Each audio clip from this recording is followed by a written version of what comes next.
élections en RDC, utopie ou réalité, ce soir nous avons le patron de ces élections en RDC, à savoir le pasteur Ngoï Mulunda, que nous recevons dans nos plateaux à Washington DC. Amis téléspectateurs, nous avons l'insigne honneur de recevoir celui qui tient les clés, celui qui tient toutes les informations et celui qui coordonne les activités de la CENI en République démocratique du Congo. Monsieur le pasteur, bonsoir. Bonsoir. Comment allez-vous? Très bien. En effet, chers téléspectateurs, vous avez été nombreux à nous envoyer vos questionnaires sur les activités de la CENI et nous avons ce soir la personne la mieux indiquée qui va nous donner toutes les informations qui vont, je crois, enlever les zones d'ombre dans vos pensées et vous éclaircir sur la bonne marche de la CENI. Président, quel serait le meilleur terme? Vous appelez président, pasteur? Pasteur. Voilà. J'ai aimé celui-là, le terme de pasteur, car étant moi-même quelqu'un d'église, je crois que ceux qui sont derrière pourront dire Amen. Donc nous allons partager ce soir avec un frère qui est pasteur sur les activités de la CENI. L'une des premières questions qui nous ont été envoyées ce soir relève sur la qualité en fait de ces élections. Elles sont définies en RDC comme étant des élections libres, transparentes et apaisées. Mais une partie de l'opinion congolaise, et surtout dans la diaspora, émet des doutes à ce sujet. Certains osent même dire que ces élections vont servir à légitimer encore une fois le pouvoir du président Joseph Kabila. D'autres disent que ces élections n'ont rien de transparent parce qu'elles ne vont se dérouler qu'à un seul terme. À tous ces gens qui sont en train de critiquer d'une manière libre, qu'est-ce que vous pouvez leur dire? Je pense que le problème qu'il soulève, il vient de la loi elle-même. La loi qui a créé la CENI a mis sur pied des critères de sélection. Et des critères sont des critères partisans. Elle a déterminé qu'il y ait les gens qui viennent servir la CENI, mais que ces gens-là, au lieu de les prendre de la société civile, il fallait que les groupes tendancieux prennent les gens. Moi, j'ai été choisi par la majorité présidentielle. Les autres collègues, certains de la majorité, c'était de l'opposition. Ça crée un problème. Moi, je ne nie pas quand les gens se mettent à poser des questions. Donc, le problème vient de la loi elle-même. La loi a créé un principe qui fait qu'on nous donne des cachets.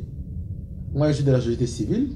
Je m'appartiens à un parti politique, mais choisi par une majorité, par un groupe de partis. Ça fait que tu deviens automatiquement partisan. Mon collègue, pendant mon vice-président, c'est un juriste, sénateur, choisi par un parti politique, même s'il est venu là-dedans. Donc, il y a un problème dans la loi elle-même. Donc, le législateur a voulu que ce choix se fasse de ce côté-là. Maintenant, l'effort qu'il y a à fournir, c'est créer la confiance. Faire un bon travail pour quitter le camp partisan et être dans la neutralité. Voilà la difficulté que tout le monde a. Et quand les gens doutent, moi je leur donne raison. Mais je me dis que c'est notre devoir de poser des actes dignes qui peuvent créer la confiance. Parce qu'elle n'a pas existé depuis le départ. Donc c'est comme ça. Chers téléspectateurs, et en effet, c'est vrai, il y a beaucoup de rumeurs, il y a beaucoup de fausses informations, il y a beaucoup de vraies informations. C'est la raison pour laquelle ce soir, Code 243, le privilège de recevoir celui qui est à la base et à la tête de la CENI. Et nous espérons que ce soir, les questions que vous nous avez fait parvenir et que nous avons choisies nous-mêmes vont nous aider à éclaircir toutes les zones d'ombre, si zones d'ombre existent. De go, Monsieur le Président, je voudrais paraphraser ce que l'opposition est en train de réclamer à haute voix. Elle dit que le fichier électoral a besoin d'être audité car il a été démontré qu'il y a un dédoublement de noms, qu'il y aurait également, en dehors de ces dédoublements, des noms fictifs. Est-ce que vous pouvez nous donner un peu un éclaircissement à ce sujet? Parce que c'est un dossier qui, dans la diaspora, est un peu mécompris. Qu'est-ce que vous pouvez nous dire à ce sujet? C'est une question très importante et merci de l'opportunité qui m'est offerte de pouvoir clarifier ça. D'abord, la faute est à l'opposition elle-même. Moi, j'accuse. S'il y a doublon, s'il y a militaire, s'il y a enfant enrôlé, la faute est à l'opposition. La loi congolaise est claire sur l'enregistrement des candidatures. On demande à la classe politique d'avoir des témoins dans le bureau de vote, dans les bureaux d'enrôlement plutôt. Que dans chaque bureau, il faut qu'il y ait les témoins. Et que ces témoins peuvent identifier les gens qui viennent. Est-ce qu'il y a un enfant qui passe? Est-ce qu'il y a un militaire qui passe? Est-ce qu'il y a un policier qui passe? On n'a pas eu des gens au bureau. La transparence, c'est celle-là. On n'a pas eu des gens dans les bureaux pour suivre. Nous ne pouvons pas nier que dans la République, il n'y a pas eu un enfant qui est passé, il n'y a pas eu un policier qui est passé. Parce que quand un militaire passe, il ne passe pas en tenue militaire. Il ne passe pas en tenue de policier. Il vient en tenue civile. Je suis en cravate maintenant, je ne suis pas encore pastoral. Je peux aller dans un disco, dans une boîte de nuit. Là, on ne me connaît pas, personne ne saura que je suis pasteur. Mais quand tu es en code pastoral avec ta code, monsieur, ta place n'est pas ici. Tu fais honte au pasteur, ta place est à l'église. Tu dois avoir un bon comportement. Quand le législateur congolais a demandé qu'il y ait des témoins, c'est pour dénicher les étrangers et tout le monde. Et chaque matin, on a affiché les listes des gens qu'on avait enrôlés la veille. Pour qu'on puisse savoir qui est qui. Ils n'ont pas été là. Ils ne nous ont pas aidés. Maintenant, sur quels critères ils se basent pour nous parler? Parce que la responsabilité, la transparence, nous avons une co-responsabilité dans ce travail. Ce n'est pas seulement la responsabilité de la CENI, de la classe politique et de tous les acteurs. Nous jouons notre rôle de technicien, mais eux jouent le rôle de contrôle. Ils ne l'ont pas fait. À la fin de l'enrôlement, on a demandé, la loi a prévu 7 jours de contentieux. Que les gens qui ont vu des problèmes, des étrangers, tout ça comme irrégularité, de porter plainte à la justice, à tous les niveaux. Pendant toute la semaine, mon frère, dans toute la République, je regarde dans les yeux, on n'a eu aucun contentieux. Est-ce que cette information a filtré dans un pays où l'électricité... Non, c'est connu, nous avons fait des campagnes. Moi, j'étais à la foire, et des campagnes autorisées. L'opposition passait, nous parlions avec eux, on leur parlait, je les regarde dans les yeux. En tant qu'homme de Dieu et pasteur, ils le savent. Ils n'ont pas fait leur devoir. S'il y a des problèmes dans les fichiers, moi je les accuse. Il peut y avoir des problèmes dans les fichiers. Donc aujourd'hui, c'est une co-responsabilité. Ils devraient jouer leur rôle dès le départ. On va aux élections. Aujourd'hui, la gestion des résultats est décentralisée par la loi. On demande qu'il y ait des témoins dans chaque bureau de vote. Et que chaque témoin puisse signer le PV. Et demain, vous n'envoyez pas les gens dans les bureaux de vote, vous dites qu'on a triché. C'est pourquoi il est important que vraiment, Code 243 m'avait donné l'occasion de répondre à certaines questions. Aujourd'hui, c'est une co-responsabilité, il y a des problèmes. Les problèmes techniques, s'il y a des doublons, là c'est autre chose. Là je vais répondre. On travaille, les machines ne travaillent pas en réseau. Chaque machine était séparée de l'autre. Et c'est vrai, bon, dans beaucoup de provinces, on a alloué les gens ici. Quand on a centralisé, évidemment, c'est vrai. Nous avons détecté plus de 2 millions de doublons. Nous, à la CENI, nos services informatiques ont détecté plus de 2 millions de doublons. Parfois, vous voyez une empreinte qui se répète 1000 fois d'une seule personne. Ça fait des doublons. Mais comment cela peut-il arriver qu'une seule empreinte soit... c'est un problème technique? C'est une volonté de... Non, c'est un problème technique. Okay. Quand on veut tirer, parce qu'on a centralisé les données, maintenant pour les tirer de la base, du fichier, commencer maintenant à traiter, donc c'est la caprice des machines. À ce moment-là, il faut avoir l'outil. L'outil de visualisation AFIS. Alors vous commencez à regarder sur les événements, qu'est-ce qui s'est passé? Alors vous diminuez, si quelqu'un, l'image est sortie 1000 fois, il faut enlever 999 pour garder une seule image. Et c'est comme ça qu'on est parti de 2,1 et quelques mille doublons qu'on a trouvé grâce au programme AFIS, développé par des jeunes Congolais. Ceux qui ont fait ce fichier-là, c'est des jeunes Congolais d'hologramme. Des compatriotes qui ont travaillé, qui avaient l'outil, et qui ont nettoyé et qui ont centralisé maintenant pour qu'on puisse arriver à 119 000 doublons actuellement. Et ces doublons maintenant, on doit maintenant les distinguer. Il existe des doublons techniques, il existe des doublons criminels. Les doublons techniques, c'est par exemple, on te prend ta photo, non, elle n'est pas bonne. L'opérateur refait, mais la machine compte. La carte est sortie, il n'y a pas d'empreinte. La personne dit, je refais. Ça, ce sont des doublons techniques. Mais des doublons criminels. Quelqu'un s'enrôle à Bazangungu, il s'enrôle à Kikwit. Quelqu'un s'appelle Daniel Ngoy Mulunda et il s'enrôle avec la même chemise dans notre bureau. Il devient Ngoy Daniel. Et tout ça, ce sont des doublons qui sont criminels. Et nous allons les déposer à la justice. Si on a connu le retard de les amener à la justice, c'est tout simplement parce que le calendrier étant coincé, on devait d'abord travailler sur les candidatures. Maintenant qu'on a fini, on va distinguer les deux, on va amener ça à la justice, le doublon technique, nous allons le corriger. Voilà un peu toute la situation. Voilà ce qu'il y a comme situation. Le doublon, il y en a eu, ça n'a pas manqué. Des doublons techniques et aussi des doublons générés par le système lui-même. Maintenant, vous avez une entreprise qui vient, qui est là, qui n'a pas l'outil complet. Vous arrêtez à 2 millions ou bien à 1 million. Écoutez, il y a 1 million de doublons. Mais il faut les étudier, il faut les travailler pour savoir d'où viennent ces doublons-là. Quelle est la cause? C'est le travail qui a été fait. Et on est arrivé à 119 000 doublons. Voilà toute la réponse, mon frère. Si, mais une question me vient à l'esprit, car l'informatique, quand bien même je ne suis pas informaticien, mais j'ose croire que nos amis d'Hologramme, je crois Hologramme, comme vous les avez cités, si dans la pratique, au niveau de la conception de leur programme, ils avaient mis quelques barrières qui pourraient identifier un doublon au niveau de l'empreinte digitale ou encore moins du nom, je crois qu'au niveau du programme, ceux qui me suivent, les techniciens comprennent ce que je voudrais dire. C'est que nous pouvons dire qu'au niveau de la conception de ce programme, il y a peut-être eu quelques petites erreurs qui ont attiré, en fait, qui ont occasionné ce retard. Mais je reviens à dire ceci. Vous parlez de 2 millions, c'est une bonne chose, mais à propos de chiffres, je voudrais que vous puissiez nous aider.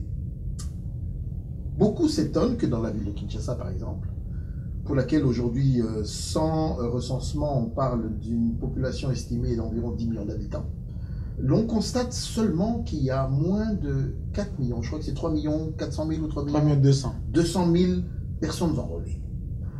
Comparativement, je vais de l'autre côté, à l'extrême, au Katanga, où nous avons plus de 4 millions d'enrôlés. Plus grave encore, d'après certains qui bondissent sur leur chaise, dans l'Est, Nord Kivu, Sud Kivu, on trouve un chiffre plus ou moins égal à celui de Kinshasa. Et des questions fusent. Qu'est-ce qu'il y a eu? C'est dû à quoi? Les Quinois n'ont pas d'argent, les Quinois ne veulent pas voter. C'est quoi? Est-ce que vous pouvez me donner un peu? Parce que ça, c'est également l'un des points. J'ai vu votre rapport. Je m'étais dit, j'ai une question, c'est là que je dois la lui poser, qu'ils nous disent ce qu'il y a eu. C'est une très bonne question. D'abord, la République démocratique du Congo n'a pas de fichier d'état civil. Il n'y a pas de fichier d'état civil. Nous spéculons tous. Aux dernières élections, Kinshasa avait enrôlé 2 900 000. N'oubliez pas. 2 900 000 électeurs à Kinshasa. Le Katanga avait enrôlé 3 500 000. En 2006, oui. En 2006. Nous n'avons pas été aux affaires. Toutes les provinces ont enrôlé. Aujourd'hui, avec la croissance de la population, nous sommes dit, nous augmentons, nous partons des bases existantes pour projeter 30% de plus. Pour ça, il faudrait que les gens se rappellent qu'en 2006, Kinshasa avait 2 900 000 électeurs. Mais il y en a qui disent que parce qu'il y avait le boycott de l'UDPS. Écoutez, allons-y. Allons-y. Moi, je voudrais vous dire que beaucoup de l'UDPS se sont enrôlés. En cachette, ils se sont enrôlés. Écoutez, ils voulaient avoir des pièces d'identité, ils se sont enrôlés. Parce qu'il fallait que le terrain nous demande aujourd'hui. Nous arrivons à Kinshasa. Nous avons sensibilisé. Il y a certaines personnes qui me répondaient.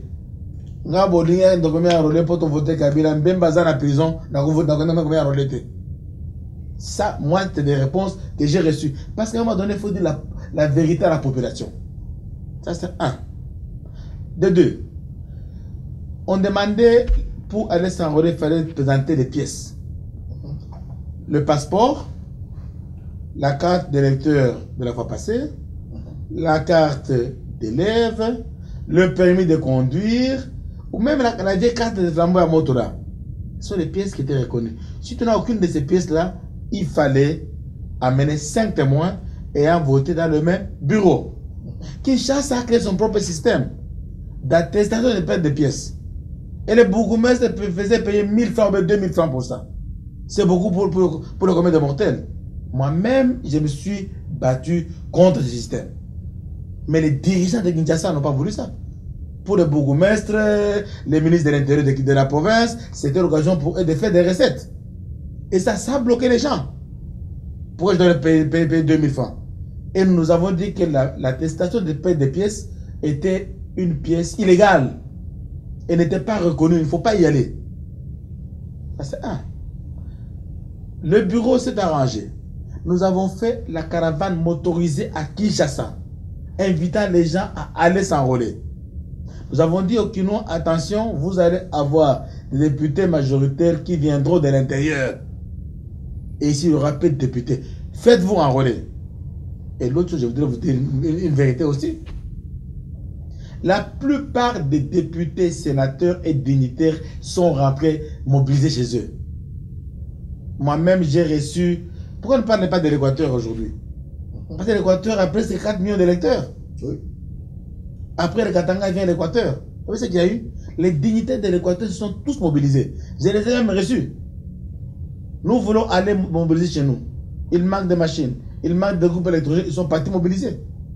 Tous ont abandonné Kinshasa. Ils aiment bien. Là où ils vivent. Tous les élus, presque tous, sont allés s'enrôler chez eux. Mobilisés dans leur province. Ça fait un vide. Mais ça, voilà tous ces critères-là. Mais la base est que là, depuis 2006, Kinshasa était derrière le Katanga. Personne ne veut parler du Katanga. Soyons francs. Et aussi un phénomène important. Pendant la période de guerre, beaucoup de gens, par exemple pour la province de l'Équateur, étaient venus à Kinshasa par bateau et tout ça. Maintenant avec la paix, tous sont rentrés chez eux et enrôlés chez eux. C'est un critère qu'il faut savoir qu'ils sont là. Nous, on n'a pas à manipuler les gens ou bien à monter les chiffres. Les politiciens quinois, les élus de Kinshasa, moi je les ai réunis. On ne les a pas vus mobiliser les gens. On ne les a pas vus. L'opposition qui parle aujourd'hui, elle a mobilisé qui? Elle a fait quel travail? C'est beau de pouvoir accuser. Mais moi je dis que les gens doivent nous regarder dans les yeux et dire qui n'a pas fait quoi. Voilà la situation qui est claire de l'enrôlement à Kinshasa. Le Katanga. Qu'est-ce qui a augmenté avec le Katanga aussi? Parce que le Katanga a encore augmenté, ce n'est pas pour rien. Aujourd'hui, avec le boom minier au Katanga, le cuivre, beaucoup de gens ont quitté, surtout le Kasaï. Il y a même un petit village à côté du Katanga là-bas. Le chef coutumier, il est du Kasaï. Beaucoup de personnes sont dans les mines maintenant à Kolwezi, à Ligasi. Ils sont nombreux. Ils sont venus trouver du travail. Il y a le boom économique. Et chacun peut s'enrôler dans le pays, c'est chez lui. L'unique province où on a voté est non originaire parmi les provinces rares, c'est le Katanga. Il y a une hospitalité là-bas, qu'on dise clair. L'essor économique est au Katanga et chaque citoyen a le droit de vivre là-bas. Regardez comment c'est le président Tshisekedi était accueilli au Katanga. Qui a parlé? Il a été accueilli en héros, avec une masse terrible. Il lui fallait 6 heures pour quitter l'aéroport de l'Aéroport pour la pause faire son meeting. Pourquoi il ne parlait pas? Nous travaillons dans la transparence. Ce n'est pas nous qui mobilisons les gens. Ils ont été mobilisés. Les sorts économiques, les gens vont au Katanga. Il y a maintenant la stabilité là-bas, les gens y vont. Ailleurs, ça n'a pas développé. Qu'on dise la vérité. La MIBA est en faillite en Bujimaï. Les creuseurs ont des places dans les mines au Katanga. Les gens du Kivu sont nombreux vers Manono, vers Malemba, dans la Cassidérite et dans le Coltan. Chacun peut s'enrôler là où il veut. Tout le monde est congolais. J'ai voulu avec 243 pour qu'on dise un peu les vérités. Et que ces vérités soient connues de la population. Parce qu'il est bien beau de pouvoir dire que nous on a manipulé. Pourquoi les Katanga? Je vous donne aujourd'hui les causes et les causes claires qui sont justes. Et je parle à la nation congolaise et qu'elle m'écoute parce que nous sommes engagés, nous les bureaux, à donner des élections crédibles. Et quand on parle du fichier, ce sont ces éléments-là que les gens taisent. Et aujourd'hui, il est important que ces vérités soient données. Malheureusement, qu'elles sont données très loin, à partir de Washington. Pour ceux qui nous rejoignent, nous avons ce soir le pasteur Ngoï Mulunda, qui est le président de la CENI. Et comme vous le savez, bien, chers téléspectateurs, nous avons notre mot d'ordre de dire vous connaîtrez la vérité vous affranchira. Code 243 ce soir va discuter, va parler même de ces sujets tabous, parce que nous avons un serviteur de Dieu. Il m'a demandé de l'accueillir sous sous ce label-là, sous cette optique-là, je crois que ce qu'il dit, il n'y a que l'Éternel qui nous a unis sur ce plateau qui pourra l'en juger. Je voudrais revenir, Président, sur un fait que j'ai lu aujourd'hui, qui n'est pas anodin, qui est apparu dans les journaux. Certains, encore une fois, membres de l'opposition, s'insurgent pour dire que la loi électorale vous donne tous le pouvoir de pouvoir condamner, de pouvoir sanctionner toute espèce de fraude.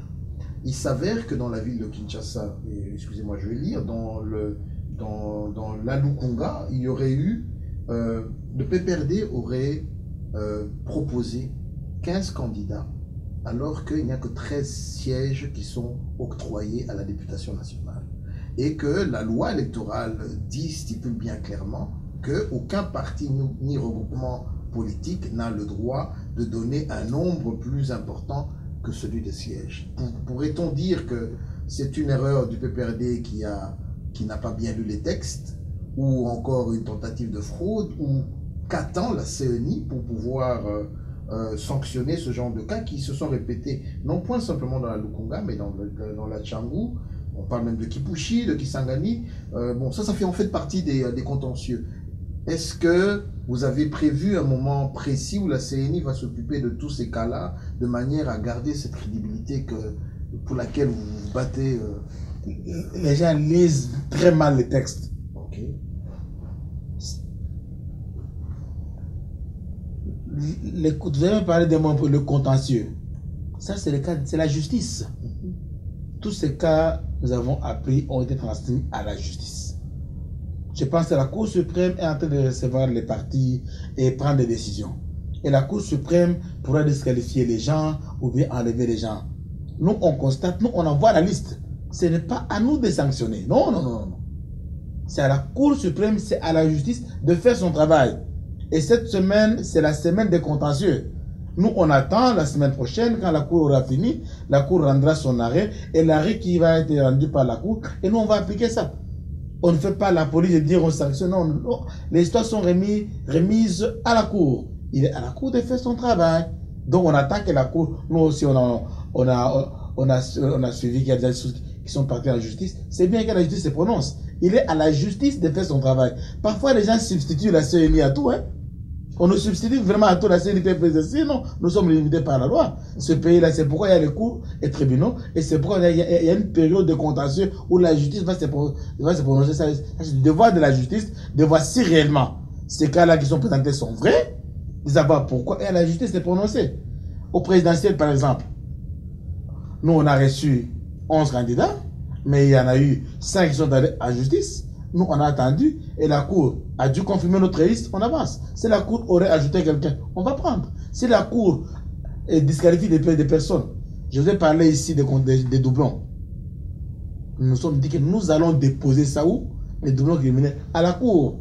Donc, nous sommes limités quelque part. Nous ne sommes pas les tout-puissants, ou bien on ne gère pas la justice et tout. Il y a la justice qui fait son travail. Et la justice nous remet sa décision qu'on va appliquer. Mais vous comprenez bien ce qui se passe dans le commun, dans la pensée du collectif, je peux dire, congolais. C'est parce qu'aujourd'hui, tout est focalisé sur les élections. Et tout est rejanté à partir de là. Et la situation sociale que traversent les Congolais, qui n'est pas notre sujet du jour, fait qu'aujourd'hui, il y a beaucoup d'espoir pour un mieux-être. Pour certains Congolais, élection équivaut à meilleur travail. Il n'y a pas que certains Congolais. Je vis aux États-Unis, nous on l'a vécu également. Lorsqu'on vous parle d'alternance, tout le monde s'attend à ce que, tiens, voilà, on va voir un nouveau président ou un nouveau dirigeant, on va voir un mieux-être. Comprenez que le collectif du Congolais, là où il se trouve, se disent, l'attention est focalisée sur vous, et on espère que cette CNI va travailler de manière à ce que demain, le sourire puisse revenir au peuple congolais. Par quelle magie, je ne sais pas. Est-ce que par le travail des candidats des uns ou des autres ou des programmes, nous espérons que cette fois-ci, les cris du peuple congolais seront entendus. Mais revenons d'une manière un peu plus pratique. Nous sommes à une cinquantaine, soixantaine de jours, déjà à moins d'un mois de la campagne. Elle est normalement annoncée selon la loi électorale prévu à partir du 26 ou 28 octobre? 28 octobre. 28 octobre. Mon réalisateur vient de Kinshasa. Je l'aurais entendu de quelqu'un d'autre, ça allait m'étonner, mais lui il m'a dit, Abraham, tu sais, j'étais à Kinshasa et j'ai vu des panneaux, j'ai vu des affiches de certains candidats. Alors que je me souviens d'avoir lu que la CENI avait officiellement demandé que certains candidats puissent, ou certains partis puissent enlever leurs panneaux. Il s'avère que sur le terrain, il n'y a encore rien. Qu'allez-vous faire par rapport à tous ceux qui peut-être ont les moyens ou la possibilité de pouvoir battre campagne avant le temps de la campagne? Quelles sont les mesures coercitives que vous pouvez prendre à ce niveau? Je voudrais qu'on commence par le début. Okay. On a commencé d'abord avec la tournée du président Tshisekedi, qui tournait carrément en campagne électorale. La tournée du président Vital Kamerhe, qui était en une campagne électorale. Et nous avons fait un communiqué appelant les uns et les autres à respecter la période de campagne.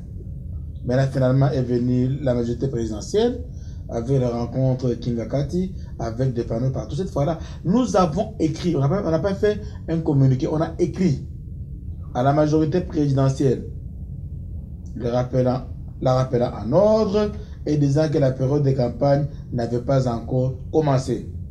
Nous avons fait copie au gouverneur de province, lui demandant que tout ce qu'il y a comme affiche et un trait ayant le caractère de campagne soit enlevé. Nous avons fait notre devoir à nous.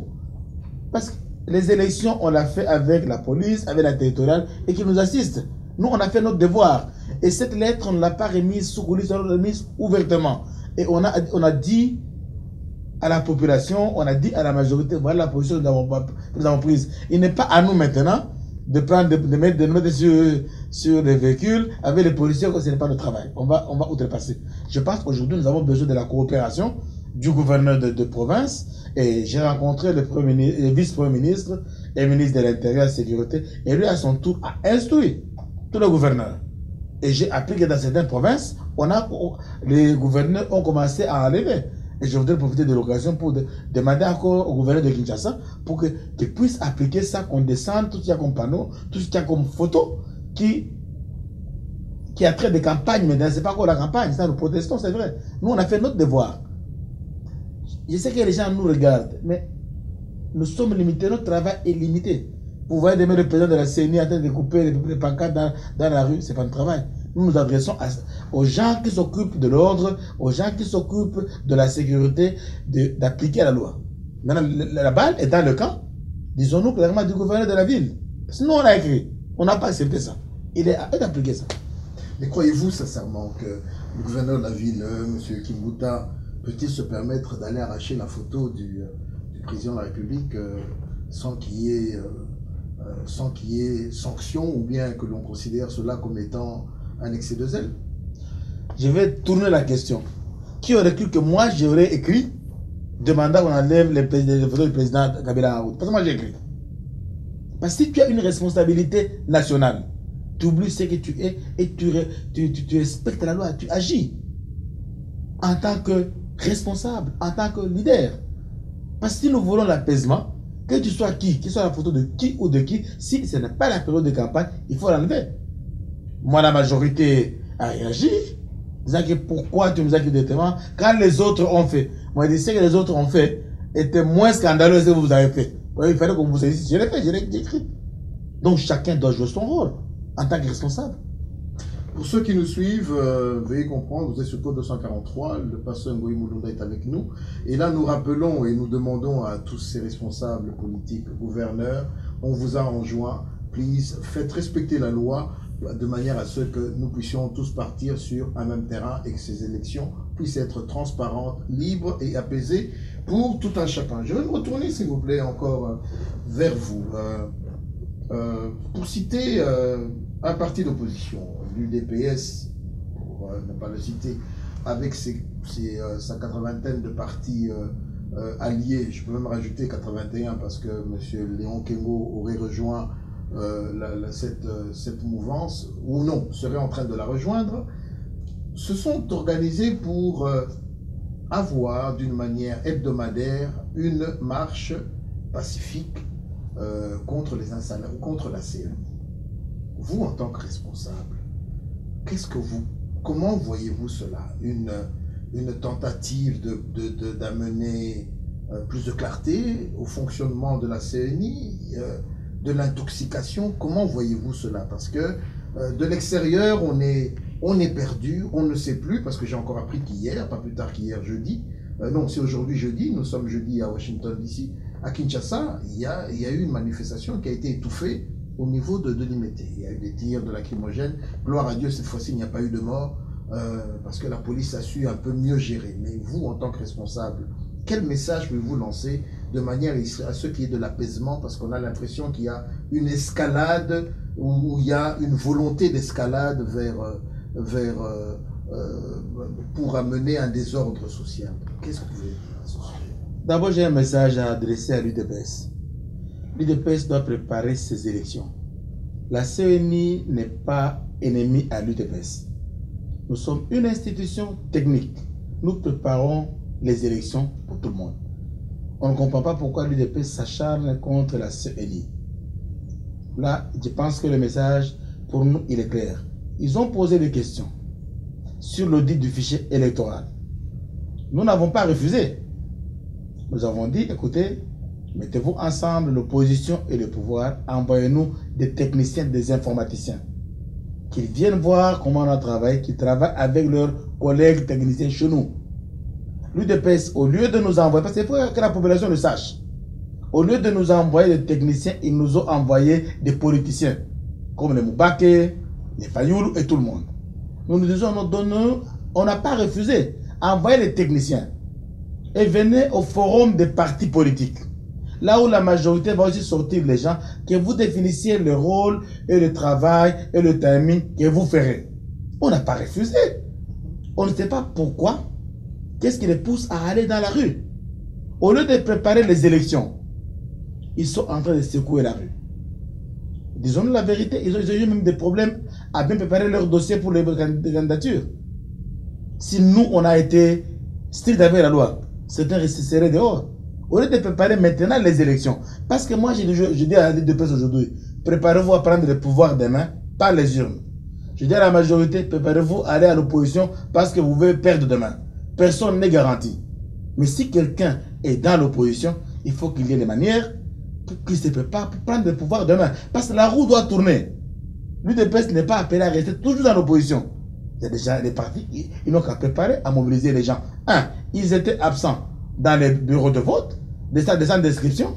Il n'y a pas eu de choses de témoins, ils ne les ont pas envoyés. Aujourd'hui, pendant les séjours de candidature, parce qu'il faut qu'on leur dise aussi la vérité. Pendant les candidatures, ils sont venus en retard. Ils passent leur temps à s'en prendre à la CENI. Et nous, on est ouverts. On continue à dialoguer avec eux. On est à jour J, moins 24 pour la campagne électorale. Et les gens continuent qu'ils viennent hebdomadairement. Mais le train des élections ne s'arrêtera pas. Nous, on n'a pas de problème. On ne les étouffe pas. Nous sommes, le bureau est là-bas. On ne va pas accepter que le bureau soit pénétré par les militants. Les bureaux de la CENI sont inviolables, c'est la loi qui le dit. Mais s'ils viennent, on va les écouter. Mais notre dialogue ne nous arrêtera pas à aller aux élections. Ils vont se retrouver dans la rue avec leurs militants et d'autres sont en train de voter. Qui se préparent, j'ai dit encore clairement, message clair, que l'opposition se prépare à prendre le pouvoir demain, mais par les élections du 28. Que ceux qui sont au pouvoir ne pensent pas qu'ils vont y rester, qu'ils prennent des dispositions pour aller dans l'opposition parce qu'ils peuvent tomber demain. Vous l'avez entendu, c'est un message franc, direct, que ceux qui sont au pouvoir sachent qu'un jour ils peuvent partir et ceux qui sont à l'extérieur sachent un jour qu'ils peuvent revenir. J'espère que, de tout cœur, que l'application de cette parole va continuer jusqu'au jour des élections. Parlons-en. Nous avons parlé un peu en large, mais je voudrais un peu revenir. Nous avons vu des images à partir de la diaspora, d'avions qui ont atterri, gros porteurs.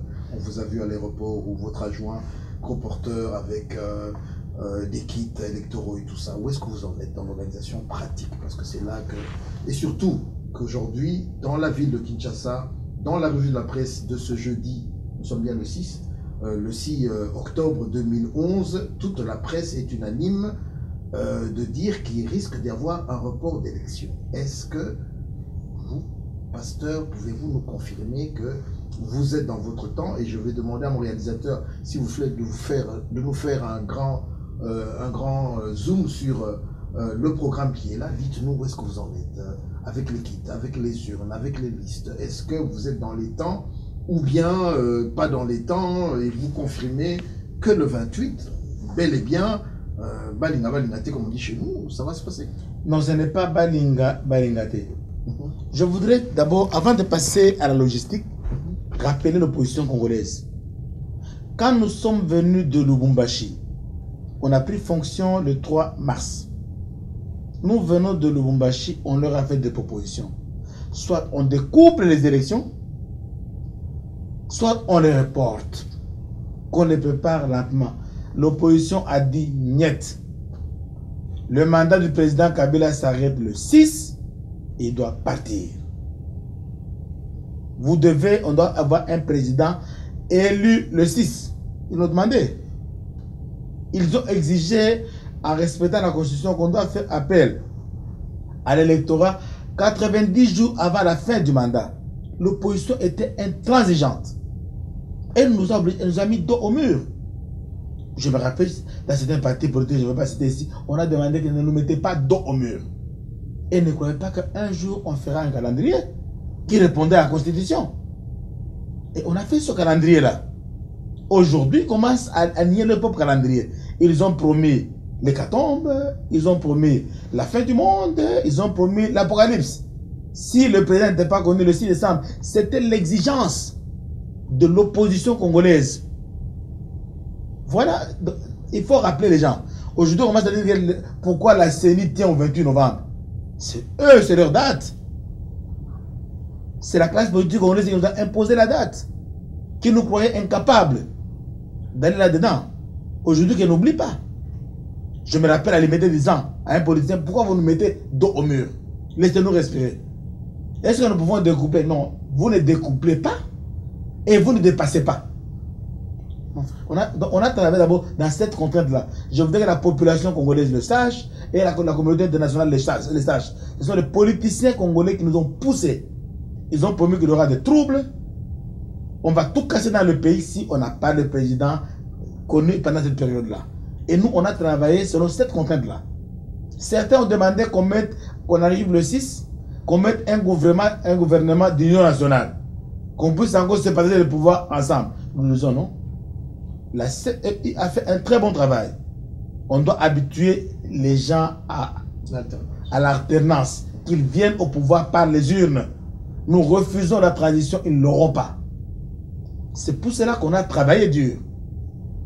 On a commandé les choses, le matériel, qui devait venir de la Chine par bateau. Imaginez-vous de la Chine à Kinshasa, ça ferait 3 mois. Nous allons dépasser les 28. C'est impossible. Et c'est pour cela que nous rendons hommage à notre gouvernement, qui pilote les élections cette fois-ci, qui a dû donner des moyens qu'on prenne les histoires, tout les kits électoraux par avion, pour rester dans le délai imposé par l'opposition. Je les regarde dans les yeux. Qu'elle ne se réunit pas aujourd'hui. Là, c'est un. Il y a du matériel qui était venu des choses du Liban. Heureusement que le Liban c'est proche, c'est arrivé. On a déjà amené le matériel qui est allé par Mombasa, par Dar et Matadi. Ça, c'est le plan de déploiement de la CENI, qu'on appelle schéma critique des opérations. Il était prévu qu'on commence à déployer du matériel. Il y avait d'abord 2 cycles qui commençaient le 15 septembre et qui se terminaient le 30 septembre. Ça, c'est le matériel non sensible. Ça veut dire isoloir, kit, papier, enveloppe, tout ce qui va avec les élections. Le deuxième cycle, qui est le déploiement du matériel sensible, ça veut dire bulletin de vote et liste. Ça devait se déployer à partir du 25 octobre jusqu'au 15 novembre. Okay. Maintenant, nous avons déjà déployé pendant cette période-là, et vous allez trouver qu'ici, au milieu, nous avons presque 1 mois. Alors maintenant, on a lié les 2 cycles. Donc le matériel essentiel est déjà déployé, arrivé et livré au pays. Donc cette phase-ci du cycle 1, il n'y a qu'une chose qui reste. Okay. Ce sont les urnes. Voilà. Qui devaient être produites en Allemagne. Et à cause du temps, de la régulation allemande, on peut faire travailler les gens la nuit, et même dimanche comme machine, on a délocalisé la production des urnes vers la Chine. On a commencé à produire. On promet que la première production sera prête à partir du 20 octobre, ici. Donc nous sommes encore dans le cycle. Et on peut déployer ça directement vers les autres sites et il n'y aura pas de problème. Donc on a encore un problème logistique. Je suis content que tu aies vraiment bien documenté à voir ce tableau. Donc quand les gens parlent, donc nous sommes dans le délai. Et ça, les urnes vont venir par avion. C'est 4 vols. Un vol est déposé sur Entebbe. On s'est rendu vers la MONUSCO, parce que d'Entebbe, on peut servir facilement. Les Nations Unies ont des avions là-bas, des appareils, peuvent déployer facilement vers l'Est. Un autre lot est déposé à Lubumbashi pour servir le Katanga et le Kasaï. Un autre lot déployé à Kinshasa. Donc, on est dans le délai, dans le bon. Donc, aujourd'hui, le 28, la date du scrutin, c'est là-bas. Oui, oui. C'est là-bas, donc nous sommes dans le bon. On ne force pas les choses. Nous avons travaillé, c'est vrai. C'est un calendrier contraignant qui a fait que pour arriver à réussir tout ça, le gouvernement a dû donner beaucoup de moyens imprévus. Par exemple, pour la transmission de données. La CNI maintenant s'est dotée d'un système de transmission par VSAT. Okay. Un système privé à nous, sinon vous ne saurez pas. Aller prendre les résultats et les amener. Vous savez, les élections ont lieu le 28. On doit programmer le résultat le 6 décembre. Oui. Donc c'est très peu de temps. Mais nous allons le tenir parce que nous avons un système à nous qui marche et qui a même aidé pendant le dépôt de candidature. Dans ce système-là, on n'allait pas avoir de candidat aujourd'hui. Donc on ne le fait pas parce qu'on doit le faire, on y va. Nous sommes prêts. Tout est planifié au jour le jour. Et nous avons des réserves de jours au milieu ici. Voilà un peu le rapport que nous faisons. L'impression des listes dont vous parlez. La loi a prévu que d'abord, au 28 septembre, que la CNI produise la liste des électeurs par circonscription électorale. Vous êtes prêts? Depuis le 28, c'est sur le site. Maintenant, pour là où il n'y a pas d'ordinateur, à cause de problèmes de courant, nous sommes en train maintenant d'imprimer les listes sur papier. C'est des milliers de tonnes de listes. On a fini avec le Maniema, on a défini on va envoyer les listes sur place. Donc, les listes par circonscription, vous allez sur le site, vous allez les trouver. Et le 28 octobre, nous avons commencé à publier les listes par bureau de vote. J'ai une petite question. Allez-y. À ce stade-ci, à chaque fois que la CNI produit ce genre de documents, de matériel non sensible, comme vous le dites, ou je crois qu'on est toujours là, hein, dans le non sensible, est-ce que l'opposition et les tiers sont-ils au courant de cette production? Y a-t-il une information qui est diffusée au niveau de la population, ou bien c'est quelque chose d'interne et ceux qui n'ont pas d'information peuvent spéculer? Comment travaillez-vous? Non, vous avez dit que vous avez vu le vice-président aller accueillir du matériel. Je suis journaliste, moi j'ai cherché. Non, c'est clair, la presse est là. Quand nous avons reçu 77 conteneurs de matériel venant du Liban, c'était monté à la population. Le matériel vient d'arriver, il est là, et les membres du bureau sont allés accueillir. On ne travaille pas à guichet fermé, c'est ouvert. Pourquoi cacher? Parce que ça va aider la population. Donc aujourd'hui, sur le plan logistique, nous avons un petit retard, mais qui sera comblé par ce trou-là, c'est la production des urnes. Et nous avons refusé les urnes en papier. Parce que c'est pendant la période de pluie, on ne sait jamais. Et puis nous voulons aller avec le cycle électoral jusqu'à la fin, jusqu'aux élections locales. Au lieu d'acheter les urnes en papier on a fait des urnes maintenant en plastique et dur. Et qui vont continuer, même les gens qui vont nous remplacer pourront les utiliser. Parce que maintenant la CNI doit rester une institution permanente. Elle doit rester une institution permanente. Je vois ici la publication de la liste définitive des candidats à la députation nationale. Mais il s'avère qu'il y a encore des contentieux. Croyez-vous que vous allez... cette liste-là... Dès que la Cour suprême termine son travail, parce que nous, on a la liste. Dès qu'elle termine son travail, elle élimine ce qu'elle a éliminé, elle considère, elle nous donne ça, et nous publions, immédiatement. Le lendemain, nous publions. Et aujourd'hui, je voudrais informer la population aujourd'hui que, contrairement à beaucoup d'endroits, la liste sera sur le site avec chaque photo de chaque candidat. Par exemple, vous voulez savoir, par exemple, des partis comme l'UDPS, vous verrez partout l'UDPS a posé des candidatures, le nom de la personne et la photo sur notre site, dès que la Cour suprême approuve. Donc, vous êtes déjà prêt? Je vous dis que le site là, on ne peut pas, parce qu'on attend que la Cour suprême puisse pouvoir nous dire allez-y, sinon vous allez y aller à partir de la semaine prochaine. N'importe quel parti qui a posé la candidature, pour le candidat présidentiel, vous allez vous entrer dedans, vous voyez d'où il vient et tout est dedans. Donc, ça, c'est encore des jeunes informaticiens de la maison. Tous âgés de moins de 40 ans. Ils ont fait ce programme-là. Aujourd'hui, vous allez aller sur le site. Dès que la Cour suprême, je vais d'annoncer maintenant, dès que la Cour suprême nous donne le go, vous allez voir que tous sont sur le site. Vous voulez tel candidat, vous donnez son nom, on vous dit d'où il vient, à quel parti il appartient, tout ça sur le site. Mais je crois que ces jeunes informaticiens perçoivent un salaire décent comme celui d'un expatrié. Est-ce qu'on peut espérer? Non, nous avons, les expatriés ont leur taux, et ce n'est pas nous qui les payons. Les Nations Unies définissent le travail, mais nous payons bien nos agents. Ils ne se plaignent pas. Nous avions sorti ici un tableau qui parle du chemin critique des opérations, et il s'avère jusqu'à aujourd'hui, octobre 6 2011, que le calendrier est suivi à la lettre. Et pour ce faire, M. Ngoï Mulunda nous confirme que le 28 novembre, tout va se dérouler comme prévu.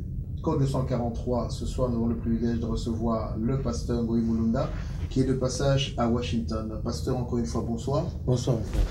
Une question nous est souvent revenue de la part de nos téléspectateurs, c'est de savoir quel est le mode de dépouillement. Va-t-il se faire électroniquement aux États-Unis ou bien c'est un comptage manuel?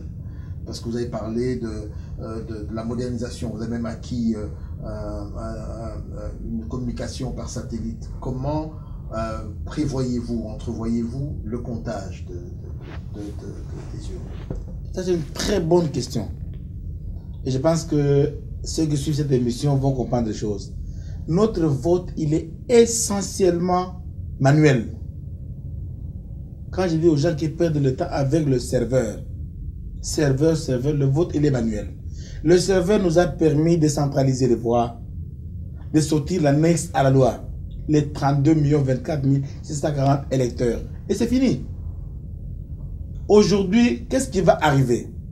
Les gens vont aller dans les bureaux de vote. On fait le vote.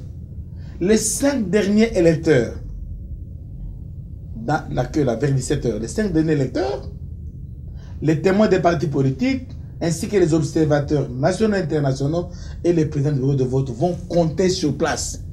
Dans le bureau de vote, ils comptent.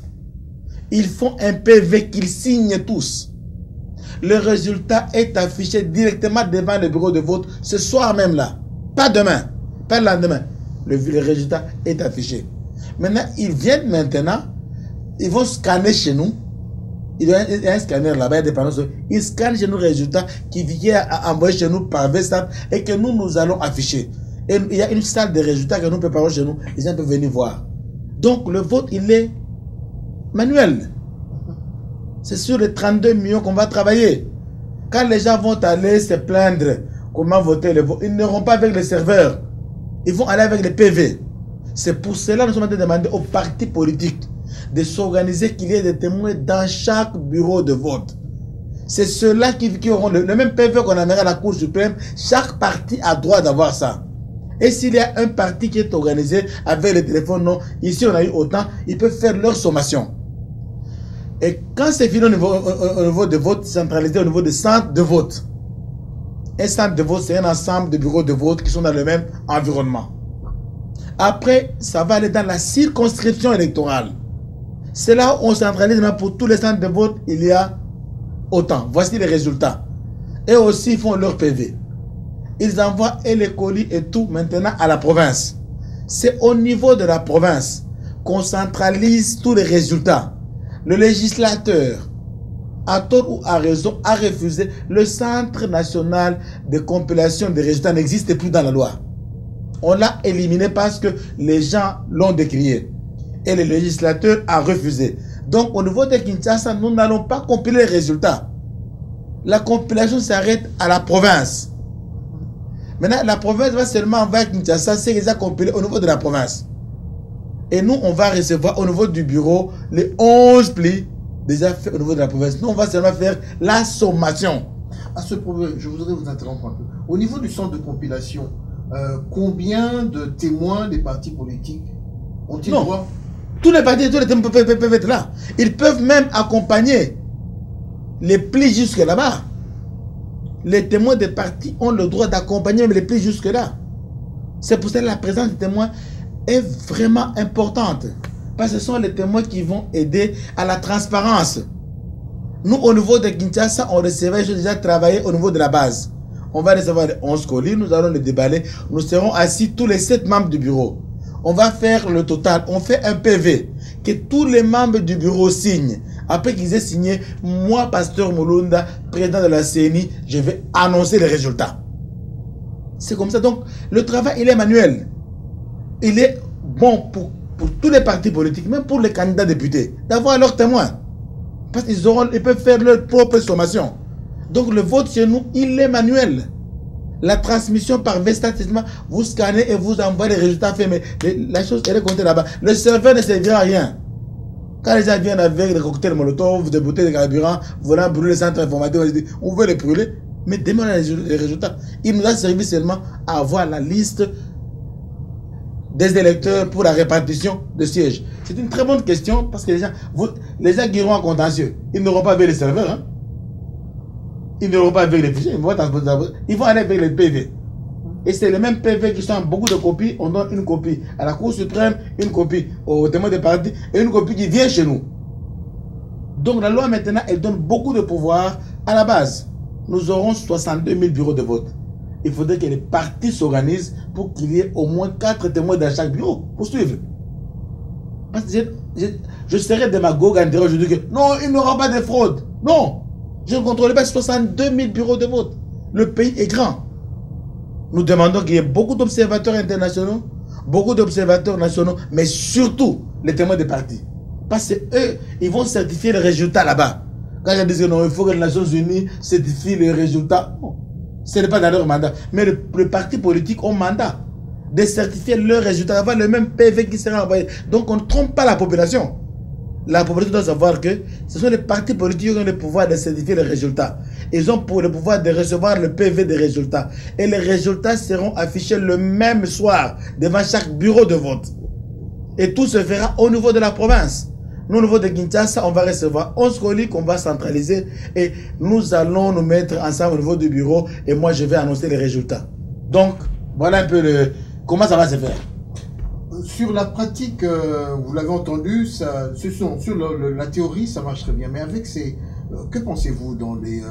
qu'est-ce qui pourrait se passer à cause de l'insécurité à l'Est, les coulonneurs dans certains coins de Kinshasa? Parce que bon, ceux qui suivent l'actualité ont entendu et ont vu ce qui s'est passé en Côte d'Ivoire, avec certains points où les observateurs n'ont pas pu, ou les témoins de certains partis n'ont pas pu se présenter. Comment allez-vous bypass certains points? Je ne dis pas qu'à 100% le territoire congolais est sécurisé, mais il y a certains coins, l'Est du Congo par exemple, qu'est-ce que vous allez... est-ce que vous demandez un peu plus d'appui de la MONUC? Qu'est-ce que vous pouvez demander pour rassurer? Parce que nous savons tous qu'il y a encore quelques petits coins où il y a des poches de problèmes à l'Est, que ce soit... dans le Maniema, Nord Kivu, Sud Kivu, ou même du côté de la province orientale. Comment voyez-vous dans la pratique? La situation sécuritaire en 2011 est mieux qu'en 2006. Vous parlez à quelqu'un, on dirait que c'est un poisson qui parle à un crocodile. Je passais, avant de venir à la CENI, j'étais à l'Est. J'ai désarmé le Nord Kivu. J'ai sorti 15 000 armes de Nord Kivu avec le Parec. J'ai traversé le parc de Virunga la nuit. Nous avons contribué, mais aujourd'hui, on ne parle plus trop de viol des femmes. Il faut que les gens aient quand même le droit de dire que non, merci, Parec, vous avez fait un travail. Donc nous avons contribué. Je ne savais pas que je serais à la CENI, je faisais des élections. Moi, la paix, c'est ma vocation. Je l'ai fait au Nord-Katanga, je l'ai fait à Kinshasa et je suis prêt à la faire. Et aujourd'hui, ces élections, je les organise aussi dans le contexte de la consolidation de la paix dans notre pays. Pour moi, c'est une mission de paix qui continue. Et c'est pourquoi je dis qu'il n'y aura pas de Côte d'Ivoire en RDC. Il n'y aura pas de Côte d'Ivoire. Les gens qui attendent la Côte d'Ivoire vont se mordre la langue. Il n'y aura pas de Côte d'Ivoire. Nous allons faire des élections justes, crédibles. Ces élections vont même crédibiliser même les Nations Unies qui ont été discréditées.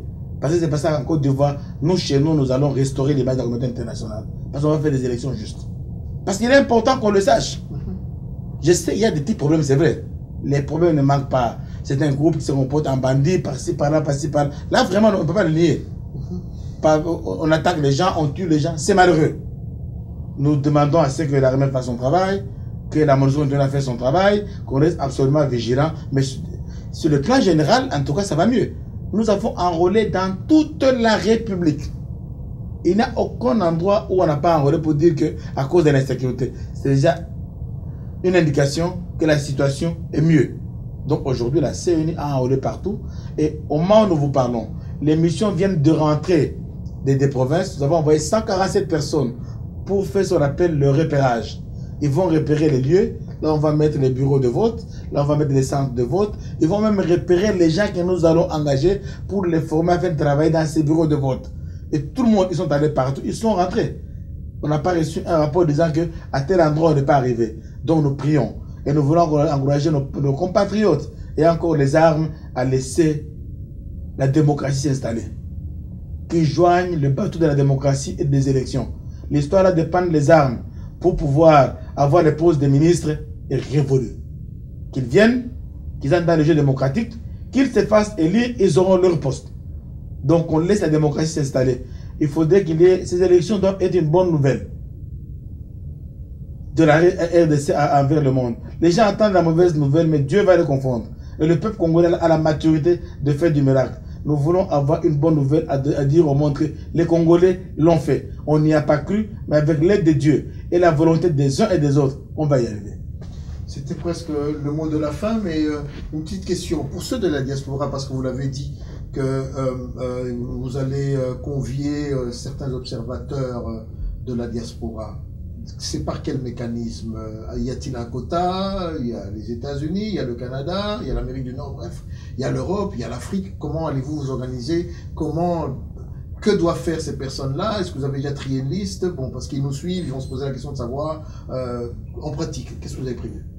Merci pour la question. Cette question a été soulevée quand j'ai rencontré nos compatriotes à Bruxelles.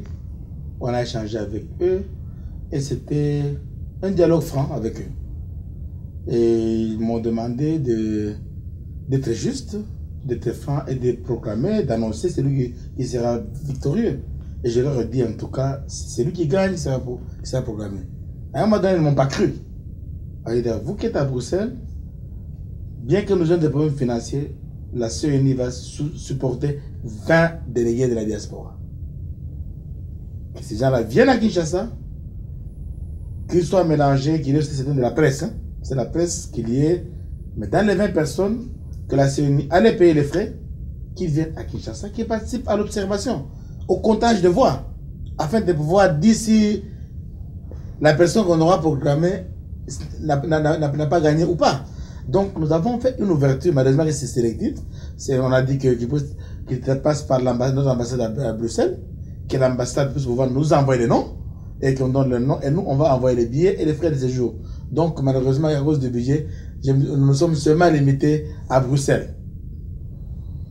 Voilà, encore une fois, pour mes confrères de la diaspora, vous avez compris, ce n'était pas une obligation, ce n'était pas prévu dans les textes, cela n'était pas légal, mais compte tenu de la pression, nos amis de Bruxelles ou de la Belgique vont être représentés, mais ils sont tous congolais comme nous espérons que le travail qu'ils feront sera accepté par tous. Nous sommes arrivés à la fin de ce programme, Président, en regardant cette caméra.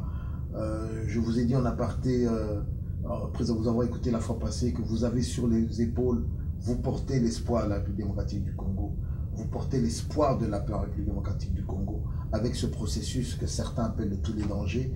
Mais je vous sens confiant, je vous sens déterminé à réussir quelque chose que d'autres n'ont pas réussi, à réussir là où la Côte d'Ivoire a échoué. En regardant cette caméra, qu'est-ce que vous pouvez dire à ceux qui ont encore des doutes? Qu'est-ce que vous pouvez dire à cette opposition? Qu'est-ce que vous pouvez dire à cette majorité? Qu'est-ce que vous pouvez même dire à cette diaspora? Vous êtes le représentant, nous sommes à jour J-26, comme vous l'avez dit. Dans quelques 2-3 mois, nous allons aux élections. Est-ce que nous pouvons rentrer dans nos maisons après avoir écouté, suivi ce programme et nous dire Seigneur, merci, Ngoïmou Lunda est là, tu l'as choisi.